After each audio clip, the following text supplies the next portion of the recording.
rainy season began early in summer, and June had been no exception. It did not surprise the man when he discovered rainwater dripping from his dining room ceiling. Shrugging it off, he placed a tall pot beneath the leak and expected it to stop on its own. However, it continued to rain, and before he knew it, the pot would threaten to overflow. He had to dump the water out first thing in the morning and straight after he returned home from work. Eventually, he began to notice water damage at the source of the leak. The white ceiling had discolored, turning a dull shade of brown. He checked the weather and realized that it would continue to rain sporadically over the next 10 days. The man was worried about the ceiling mildewing and becoming an expensive repair, so he called the local handyman. Unfortunately, the man could not sign to have the repairs done, only his landlord could. It was a frustrating policy. The man called his landlord but could not reach him. He left him a few voicemails detailing how the damage was becoming progressively worse. The man was clueless as to why his landlord would not return his calls. They usually kept in touch, speaking at least twice a month.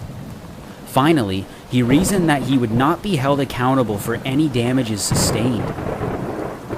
One night, the man was startled awake by a massive thump.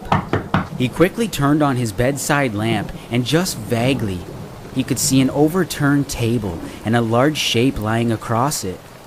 He sprinted out of his apartment and called the police, gagging at the smell. The man sat in the police station with a blanket wrapped around his shoulders and a coffee mug resting in his hands. He did know one thing. There had been a dead body in his ceiling, and the water had saturated it so badly that it caved in under the weight. So far, the body was unidentifiable due to the rainwater and was being autopsied. While the man waited, he called his landlord and finally reached him, panicking as he explained the situation. His landlord was just as alarmed, and the man pleaded for him to come to the station where the statement was made. The man paused as a detective crossed over to him, and he lowered his phone, wondering if the body had been identified.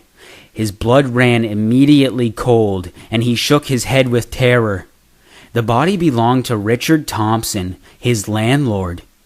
He had died over a year ago. But that's not what disturbed him the most. If his landlord was dead, then who was pretending to be him?